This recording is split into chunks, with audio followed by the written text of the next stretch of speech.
Here's Mira. It's time for sports, and I guess starting out on the links, as it were. Yes, my favorite place to be. It's tough to improve on a season that includes 3 first-place finishes and your university's top individual athletic award. But Vikes golfer Megan Woodland's 2012 just got a whole lot better.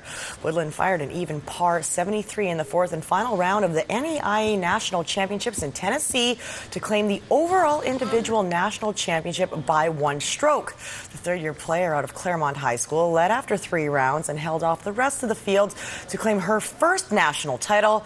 The Vikes as a team finished in 15th, while the UBC Thunderbirds took home top honors. Woodland's performance is the perfect springboard into the Canadian Championships, which are set for May 29th at Cordova Bay. Well, the boys from Glen Lyon, Norfolk continue to prove that they're not just a great soccer school, they also know their way around a rugby pitch. GNS defeated the Esquimalt 41-5 last night to clinch their 3rd consecutive AA Lower Island Championships. Next stop, the BCs. The oldest high school trophy in Victoria, the Howard Russell Cup, on the line last night between Oak Bay and St. Michael's University School. Tied at 5s, and the Barbs grab their first lead of the game. Kaz Kobayashi plunges over the line for the 12-5 Oak Bay lead. It was 19-5 Oak Bay in the second half when the visitors come alive. Watch Joe Ehrlich keeps the legs a-churning over the line. It was 19-12. Minutes later, Joe Ehrlich, watch as he's going to tightrope the sidelines and sticks it down between the posts. This play got rave reviews from Joe's mom. Yes, she's a happy lady. St. Mike's trailing 19-17. The convert hits the upright. Tough bounce there. About 2 minutes to play now. Tied at 22s. Oak Bay's Kamia Hamidi has the game on his foot, and he splits the uprights. The Howard Russell Cup is a thriller. 25-22 is your final. Really pleased about the game. The opponents, very a lot of respect to them. They're a great team, very well coached. It all comes down to execution and defense. Had a bounce gone there or a call gone here, it could have been a different outcome for us today. It was anybody's game. So, but hats off to Oak Bay. They played well. Teeing it up with a minute left. What was going through your head? I've had a lot of kicks, and towards the beginning of the year, my kicks weren't that great. So I really had to focus on those, and then I just, thought back to my practice, and then just aimed for the far post and slaughtered it. The Bob Hayes era officially begins tonight as the new bench boss for the Victoria Shamrocks leads his team into the 2012 season.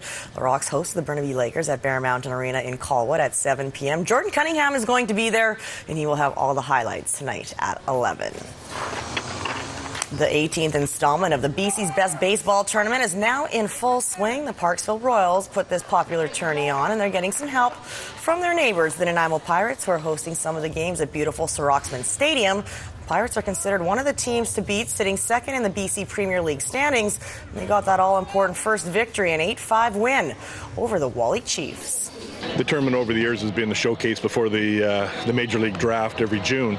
So it gives the scouts a chance to see where all the kids are at come draft time. And I see today there's a few in the stands, and looking at our guys, unfortunately we didn't show that well defensively, but hope for better results in the next 3 games. Well, Nanaimo's next game is minutes from now, and it's against these guys, the Victoria Mariners, and there could be fireworks on the field tonight.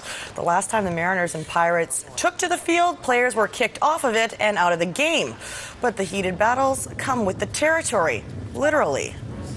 Being island rivals and being the 2 closest teams and having a little bit of history, there's always potential for a little bit of a dust up. And we got 2 teams that like to compete and like to try to win the ball game. And for the most part, it's just 2 hard-nosed teams trying to win a ball game. Last game was the first game of the season, and we ended up having a brawl. I mean, nothing against them; they're a good team, and it should be a good game tonight.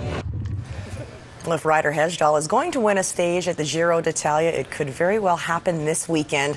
Tomorrow and Saturday's stages go through the mountains, and when I say through the mountains, I mean up the mountains. Stage 14 has 2 steep hills, which includes a summit finish that's 27 kilometers long. Ryder still holds down second place overall, 17 seconds back of Joaquin Rodriguez. Well, these are the markings of a champion. Swimmer Alexei Komarnycky got the Olympic rings tattooed on her neck after representing Canada at the Beijing Olympics. Almost as permanent as that tattoo are her brightly painted nails.